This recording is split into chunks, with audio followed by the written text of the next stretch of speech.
ક્રિયાપદ આવ્યું છે તો સો ધેટ પછી સબ્જેક્ટ અને કર્તા એન્ડ મેઇન વર્બ મુખ્ય ક્રિયાપદ હંમેશા આવે છે આ ખાસ જરા માની લો કે સાહેબ સો ધેટ ને આપણે ઓળખવું નથી તો ડાયરેક્ટ આપણને ખબર થઈ રીતે પડે કે ભાઈ સો ધેટ અહીંયા આવે ને આવે તો આ જ વાક્ય રચના યાદ રાખીશું કે ભાઈ સબ્જેક્ટ છે યસ તો સબ્જેક્ટ અને મેઇન વર્બ સાથે મુખ્ય ક્રિયાપદ જોડાયેલું છે તો પછી શું આવશે વાક્ય પર આ બધી રમણ કરવાની હશે ક્લિયર સો ધેટ વાત કરીએ હવે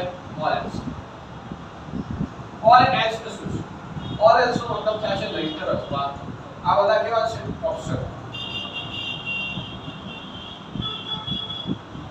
વૈકલ્પિક કેવા બધા વૈકલ્પિક પ્રશ્નો જેમ કે તમને કોઈ પણ બે પ્રશ્નો લેવા કીધા હોય કે તમને કીધું આના અર્થમાં તમારે આ લખવાનો મતલબ શું થાય કાં તો આ લખો કાં તો નહીંતર આ લખો નહીંતર ઓર એલ્સ નો મતલબ હવે બીજી વસ્તુ શું છે એ પાછો અધરવાઇઝ નો સંબંધ છે એટલે જ્યારે પણ તમને ઓપ્શન આપેલા હશે કાં તો અધરવાઇઝ હશે કાં તો જો ઓર એલ્સ આપેલું હશે તો અધરવાઇઝ હશે તો એક સાથે તો મેં જવાબ લખાઈ દીધું બે સંકલિત બનાવો એકની પસંદ કરવામાં આવે બે સંકલિત બનાવો અચાનક ક્વિકલી ઇમિડિયેટલી ઇન્સ્ટન્ટલી બની જાય અને એમાંથી કોઈ એકની પસંદગી કરવામાં આવે ત્યારે હંમેશા બે વસ્તુનો ઉપયોગ લેવો એક ઓર એલ્સ અને બીજું અધર ક્લિયર ઓર એલ્સ અને બીજું અધર એલ્સ ઓકે તો અહીંયા આપણે એક્ઝામ્પલ આપ્યા છે એક્ઝામ્પલ શું એક્ઝામ્પલ આપ્યું છે પે ફાઇન પે એટલે ભરવું અને ફાઇન એટલે જેલન છે હોય pay fine go to prison નો મતલબ થાય છે જેલ પ્રિઝન નો મતલબ થાય છે જેલ માં આપણે આપણે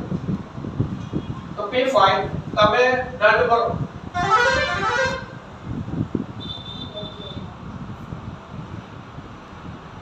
નહીતર કે દો ફાઇનસ હોય નહીતર મીન્સ તો વાક્ય બનાવવું હોય તો કઈ રીતે બનશે ટોટલ યાર પહેલા તો પે ફાઇન પછી અધરવાઇઝ કે ઓર એલ્સ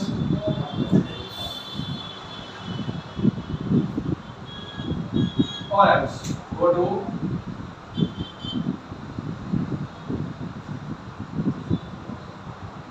તમે દંડ ભરો નહીંતર તમારે જેલમાં જવું પડશે તો નહીંતર માટે આપણે શું આપી દીધું જે હવે Richa on time miss your dinner નહીંતર હવે જો મેં અધરવાઇઝ તમને લખાવું છું ચોપડાની અંદર તો અધરવાઇઝ નો મીનિંગ શું નાખ્યો છે જેમ કે અહીંયા ઓર એલ્સ નો મીનિંગ અથવા નાખ્યો તો અધરવાઇઝ નો મીનિંગ શું લખાવે ગુજરાતી નહીંતર જ અધરવાઇઝ તો શું લખાવે છે નહીંતર અને અહીંયા શું લખ્યું છે અધરવાઇઝ નો શબ્દ સમાનાર્થી છે એટલે એવું કહી શકાય કે ઓર એલ્સ અને અધરવાઇઝ એટલે એવું કહી શકાય કે એનો મીનિંગ હંમેશા થાય નહીં અહીંયા જો રીચા એક્ઝામ્પલ છે Richa on time miss Richa on time miss your dinner એટલે આપણે ખબર છે જે રાતનું ભોજન હોય તો રીચા જો ટાઈમે નહીં પહોંચે રીચા क्या રીચ ઓન ટાઈમ તો આ રીચ નો મતલબ થાય છે પહોંચવું ક્લિયર રીચ નો મતલબ શું થાય છે પહોંચવું તો જો તમે ટાઈમે પહોંચશો નહીં અથવા તો જે ટાઈમે તમે નહીં આવો તો નહીંતર મિસ યોર તમે તમારું ડિનર અથવા તો રાતનું ભોજન જે છે મિસ કરી શકો અહીંયા આપણે બંને મૂકી શકીએ કાં તો ઓર એલ્સ કાં તો ક્લિયર હશે આ લખજો નહીં વાત કરીએ ત્રીજા નંબરનો example you should work hard if fail તમારે સખત મહેનત કરવી પડશે